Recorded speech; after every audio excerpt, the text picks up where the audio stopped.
RRB NTPC 2025 under graduate লেভেলের যে 8ই August 2025 first শিফটের প্রশ্ন পরীক্ষা হয়ে গেল। সেই যে সমস্ত প্রশ্ন পেয়েছি সেই প্রশ্নগুলো জিকে জিএস থেকে আমরা সেগুলো বাংলায় অ্যানালাইজ করব এবং এগুলো কিন্তু খুবই গুরুত্বপূর্ণ হবে যারা আগামী দিনে পরীক্ষা দিবে, ঠিক আছে, তাদের কাছে কিন্তু এই প্রশ্নগুলো খুবই গুরুত্বপূর্ণ হতে চলেছে এবং যারা গ্রুপ ডির ক্ষেত্রে দেবে তাদের ক্ষেত্রেও কিন্তু খুবই গুরুত্বপূর্ণ, তারাও দেখতে পারো, ঠিক আছে। তো চলো শুরু করা যাক। প্রথম প্রশ্ন কি রয়েছে, 43A ধারাটি কিসের সাথে সম্পর্কিত? 43A ধারাটি কিসের সাথে সম্পর্কিত যদি বলা হয় তাহলে 43A ধারাটি দেখো এই যে আমাদের ধারাগুলো দেওয়া আছে, শিল্প ব্যবস্থাপনায় শ্রমিকদের অংশগ্রহণ। 40 নম্বর ধারা বলে গ্রাম পঞ্চায়েত সংগঠন। 41 নম্বর ধারা কিছু কিছু ক্ষেত্রে কাজ করার, শিক্ষার এবং জনসাধারণের সহায়তা পাওয়ার অধিকার। 42 নম্বর ধারা কি বলে, কাজের ন্যায্য এবং মানবিক অবস্থা এবং মাতৃত্বকালীন ত্রাণের ব্যবস্থা করা। আর 43 নম্বর কি বলে ধারা, শ্রমিকদের জীবন মজুরি, ঠিক আছে। এবং 43B বলে সমবায় সমিতির প্রচার। আর নাগরিকদের জন্য 44 নম্বর ধারা বলে নাগরিকদের জন্য অভিন্ন নাগরিক কোড। এটা কিন্তু আমাদের এই সম্পর্কিত ধারাগুলো রয়েছে যেগুলো খুবই কিন্তু গুরুত্বপূর্ণ। জৈন ধর্মগ্রন্থের প্রথম সংকলন কোথায় হয়েছিল? তাহলে জৈন ধর্মগ্রন্থের প্রথম সংকলন হয়েছিল বা প্রথম পরিষদ হয়েছিল কিন্তু পাটলিপুত্রে, যেখানে মহাবীরের শিক্ষাগুলিকে সংকলিত হয়। এবং তবে জৈন ধর্মের ধর্মগ্রন্থগুলির প্রথম আনুষ্ঠানিক সংকলন হয় বল্লভীতে বা দ্বিতীয় পরিষদে হয়েছিল। পরের প্রশ্ন দেখো কি রয়েছে, শ্রীলঙ্কা এবং ভারতের মধ্যে কোন প্রণালী অবস্থিত? শ্রীলঙ্কা এবং ভারতের মধ্যে কোন প্রণালী অবস্থিত? সেটা হচ্ছে পক প্রণালী, ঠিক আছে। এই প্রণালীটি বঙ্গোপসাগরকে মান্নান উপসাগরের সঙ্গে যুক্ত করেছে এবং ভারত ও শ্রীলঙ্কাকে যুক্ত করেছে। মেঘালয়ের কোন জেলা বা শহর সম্প্রতি সবচেয়ে দূষিত? মেঘালয়ের যে অঞ্চলটি সম্প্রতি অর্থাৎ 2025 সালের প্রথমার্ধে সবচেয়ে বেশি দূষিত শহর হিসাবে চিহ্নিত হয়েছে তা হচ্ছে বেরিনিহাট, ঠিক আছে। বেরিনিহাট যা স্থানীয় ভাষায় থাকে রিভোই জেলার একটি শহর বা শিল্প এলাকা।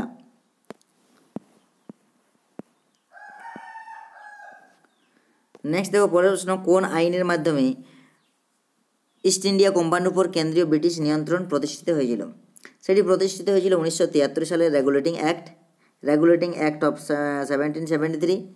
সেই আইন যার মাধ্যমে ইস্ট ইন্ডিয়া কোম্পানির উপর কেন্দ্রীয় ব্রিটিশ নিয়ন্ত্রণ প্রথমবারের মতো প্রতিষ্ঠিত হয়।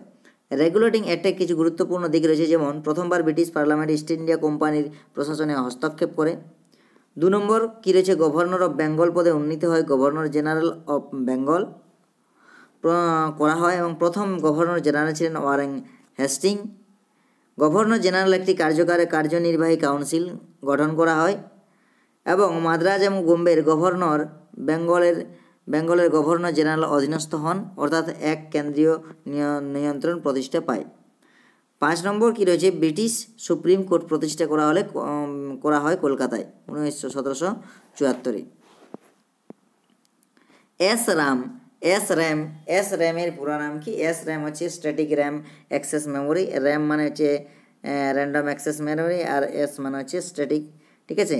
এটি এক ধরনের স্মৃতি বা মেমোরি যার র্যাম, ঠিক আছে, যার পুরো নাম যেটাকে বলে আমরা র্যান্ডম অ্যাক্সেস মেমোরি। স্ট্যাটিক বলা হয় কারণ এটি ডেটা সংরক্ষণ করতে বারবার রিফ্রেশ করার প্রয়োজন হয় না, ঠিক আছে, রিফ্রেশ করার জন্য লাগে না, যার জন্য ওকে বলা হয় স্ট্যাটিক। আর এসরাম দ্রুত এবং ব্যয়বহুল, তাই এটি সাধারণত ব্যবহার করা হয় সিপিইউ ক্যাচ মেমোরিতে, রেজিস্টারে এবং হাই স্পিড বুফারে।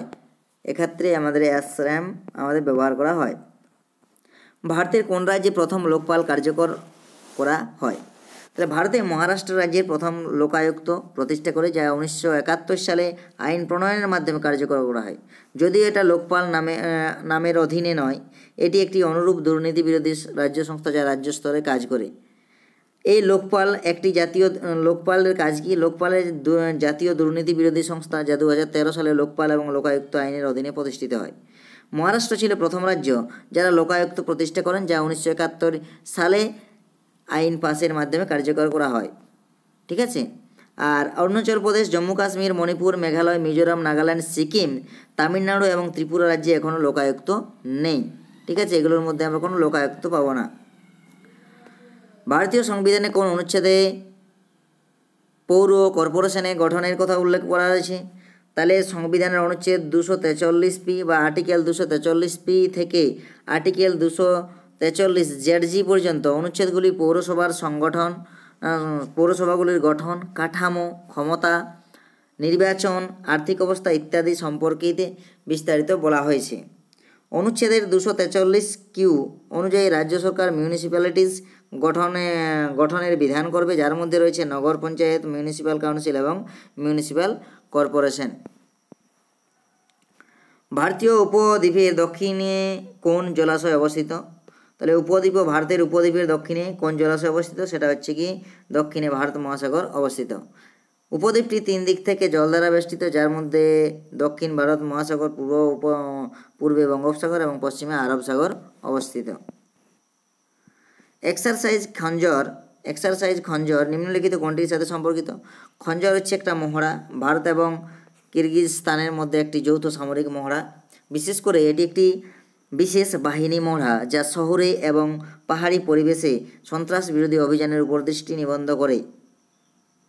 ঠিক আছে, 12তম সংস্করণ খঞ্জার 12 কিরগিজস্তানে 10 থেকে 23 মার্চ 2025 তারিখে অনুষ্ঠিত হয়েছিল।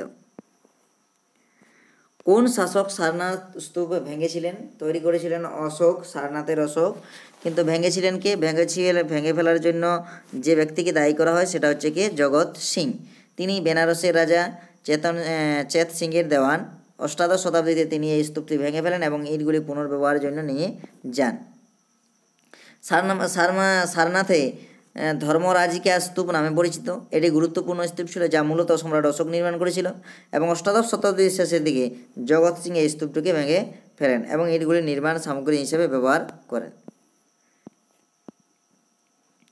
কোনটি মাইক্রোনিউট্রিয়েন্ট? তাহলে মাইক্রোনিউট্রিয়েন্ট মধ্যে হচ্ছে ভিটামিন পড়ে, ভিটামিন পাবো এবং আমাদের কি খনিজ লবণ পাবো, যেগুলো খুব কম পরিমাণে আমাদের শরীরে থেকে আমাদের শরীরের রোগ প্রতিরোধ ক্ষমতা এবং ক্ষয়পূরণ করে, তাদের আমরা বলবো মাইক্রোনিউট্রিয়েন্ট। অতি অল্প মাত্রায় থাকে। মাইক্রোনিউট্রিয়েন্টের ভূমিকা যদি দেখি সেটা হচ্ছে কি শক্তি উৎপাদন, অ্যান্টিঅক্সিডেন্ট কার্যকলাপ, ইমিউন সিস্টেমের সুরক্ষা এবং হরমোনাল ব্যালেন্স বজায় রাখা। যেমন আয়রন রক্তে অক্সিজেন পরিবহন করতে সাহায্য করে এবং ভিটামিন ডি হাড়ের স্বাস্থ্য গঠনে সাহায্য করে। ঠিক আছে, নেক্সট দেখো কী রয়েছে, চাগস দ্বীপপুঞ্জ বিরোধ কোন দেশের মধ্যে হয়? চাগস দ্বীপপুঞ্জ সার্বভৌমত্ব বিরোধ চাগস দ্বীপপুঞ্জের সার্বভৌমত্ব মরিশাস এবং যুক্তরাষ্ট্রের মধ্যে বিতর্কিত হয়েছিল বা বিতর্কিত ছিল। ঠিক আছে, মরিশাস বারবার চাগস দ্বীপপুঞ্জকে তার ভূখণ্ডের অংশ দাবি করেছে এবং ব্রিটিশ দাবিটি স্বাধীনতার আগে উপনিবেশিক অঞ্চলগুলিতে ভেঙে ফেলার উপর নিষেধাজ্ঞার জাতিসংঘের প্রস্তাব লঙ্ঘন। 2024 সালে মার্চ মাস অনুযায়ী ভারতের সর্বোচ্চ রেল সেতু কোনটি? সর্বোচ্চ রেল সেতু হচ্ছে কিন্তু আমাদের চেনাব ব্রিজ। 2024 সালের মার্চ মাসে ভারতের সর্বোচ্চ রেল সেতু হলো চেনাব ব্রিজ। চেনাব ব্রিজের বৈশিষ্ট্য আমরা যদি দেখি, জম্মু কাশ্মীরে অবস্থিত এবং এটি চেনাব নদীর উপর অবস্থিত। যদি প্রশ্ন পড়ে কোন নদীর উপর? চেনাব নদীর উপর। এই সেতুটি কত মিটারে? 45 মিটারে বা 148 ফুট, যা পৃথিবীর সবচেয়ে উঁচু রেল সেতু। সেতুর উচ্চতা হচ্ছে 333 মিটার বা ফুটে যদি দেখি 1095 মিটার, যা এভারেস্ট থেকে প্রায় অর্ধেক উচ্চতায়। মুম্বাই শ্রীনগর রেল লাইন প্রকল্পে অংশ হিসাবে এটি নির্মিত হচ্ছে। মহাত্মা গান্ধীর প্রথম সত্যাগ্রহ কোনটি ছিল, যা পরবর্তীকালে ভারত জুড়ে একই ধরনের আন্দোলনকে অনুপ্রাণিত করেছিল? তাহলে মহাত্মা গান্ধীর প্রথম সত্যাগ্রহ ছিল চম্পারণ সত্যাগ্রহ। কী ছিল? চম্পারণ সত্যাগ্রহ, যা 1917 সালে বিহার রাজ্যের চম্পারণ জেলায় অনুষ্ঠিত হয়। এটি ছিল ভারতীয় ইতিহাসের প্রথম সত্যাগ্রহ আন্দোলন, যা গান্ধীজির নেতৃত্বে এবং সত্যাগ্রহ পদ্ধতির মাধ্যমে অনুষ্ঠিত হয়েছিল। কোন ভারতীয় রাজ্যের 3টি ভৌগোলিক বৈশিষ্ট্য আছে, যেমন সমতল মালভূমি এবং উপদ্বীপীয় মালভূমি? এগুলো কিন্তু রয়েছে। সেটা হচ্ছে কি আমরা তেলেঙ্গানা রাজ্যের মধ্যে দেখতে পাবো যে সমভূমি মালভূমি এবং উপদ্বীপীয় মালভূমি রয়েছে। তেলেঙ্গানার পূর্বাঞ্চলে গোদাবরী নদী রয়েছে বা গোদাবরী নদী উপত্যকা রয়েছে। পশ্চিম দিকে রয়েছে কৃষ্ণা নদী উপত্যকা, যা সমভূমি অঞ্চলের অন্তর্ভুক্ত, এবং রাজ্যের মধ্যাঞ্চলে তেলেঙ্গানা মালভূমি অবস্থিত এবং মূলত মালভূমি অঞ্চলের অন্তর্ভুক্ত। রাজ্যের দক্ষিণাঞ্চলে ডেকান মালভূমি বা উপদ্বীপীয় মালভূমি বিস্তৃত। স্বর্ণ মন্দিরের অন্য নাম কি? স্বর্ণ মন্দিরের নাম যদি জানি, যদি ধর্মীয় নাম লেখা আছে তাহলে হচ্ছে রমনদর সাহিব এবং যদি আধ্যাত্মিক এবং সাংস্কৃতিক দৃষ্টিকোণ থেকে দেখা যায় তাহলে কি হবে দার্শান এ খালসা, দার্শান এ খালসা, এইটা হবে কিন্তু আমাদের আধ্যাত্মিক এবং সাংস্কৃতিক দৃষ্টিকোণ থেকে যেটা দেখবে তোমাদের সেটাই যেটা এসেছিল সেটা হবে রমন্দর সাহিব নয়তো দার্শান এ খালসা।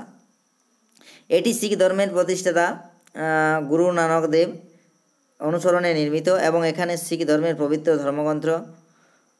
গ্রন্থ সাহিব গুরু গ্রন্থ সাহিব রাখা থাকে। মন্দিরটি মূলত স্বর্ণে আবৃত, এটি একটি স্বর্ণ মন্দির নামে পরিচিত। পুরো মন্দিরের গঠন, ডোম এবং চারপাশের জলাশয় এটিকে একটি অনন্য ঐতিহ্যবাহী স্থানে পরিণত করেছে। সুলতানপুরে 125 একর জমি কোন প্রতিষ্ঠানে বরাদ্দ বাতিলের রায় সুপ্রিম কোর্ট বহাল রেখেছে? মানে বাতিল করেছে সেটা হবে কি KNMT বা কমলা নেহরু মেমোরিয়াল ট্রাস্টকে। ঠিক আছে,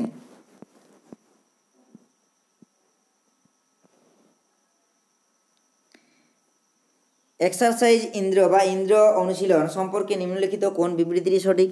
তাহলে ইন্দ্র এক্সারসাইজ ঠিক আছে, ইন্দ্র এক্সারসাইজ বা আমাদের কি বলছি এটাকে ইন্দ্র অনুশীলন সম্পর্কে সঠিক বিবৃতি হলো এটি একটি ভারত এবং রাশিয়ার মধ্যে ইন্দ্র ইন্ডিয়া এবং রাশিয়া IND ইন্ডিয়া আর RA মানে রাশিয়া দ্বিপাক্ষিক নৌমোড়া। এই মোড়ার প্রথম সংস্করণ হচ্ছে 2024 সালে অনুষ্ঠিত হয়। অনুশীলনে ভারতীয় নৌবাহিনী তাদের যুদ্ধজাহাজ রানা, কুথার এবং সামুদ্রিক টহল বিমান P-81 মোতায়েন করেছে। নিউটন এডিয়াব্যাটিক তত্ত্বের প্রবর্তন কার দ্বারা মূলত পিয়েরে সিমন লাপ্লাসার দ্বারা হয়েছিল। তিনি এই তত্ত্বে একটি গুরুত্বপূর্ণ সংশোধন এনেছিলেন যা শব্দ এবং আলোর গতি সম্পর্কিত সমস্যা সমাধানে সাহায্য করেছিল। নিচের কোনটি US বিশ্বকাপের দাবা খেলোয়াড় হচ্ছে দেখো এগুলো সবই বটে ম্যাগনুস কার্লসেন, বিশ্বনাথ আনন্দ, ফাবিয়ানো কারুয়ানা আর ইয়ানো নেপোমনিয়াসি, এগুলো হচ্ছে আমাদের দাবা খেলোয়াড়। তো থ্যাংক ইউ, আমাদের এই প্রশ্নগুলোই ছিল। যারা এই চ্যানেল ফার্স্ট টাইম ভিজিট করেছেন তারা অবশ্যই চ্যানেলটিকে সাবস্ক্রাইব করে বেল আইকনকে প্রেস করে রাখুন প্রতিদিনের আপডেট পাওয়ার জন্য এবং অবশ্যই বন্ধুদের সাথে শেয়ার করো। ঠিক আছে, আর যারা PDF নিতে চাও তারা অবশ্যই টেলিগ্রাম গ্রুপের লিঙ্ক দেওয়া রয়েছে ডেসক্রিপশনে, সেখান থেকে তোমরা গিয়ে জয়েন হতে পারো এবং PDF সংগ্রহ করতে পারো। ঠিক আছে, তো থ্যাংক ইউ।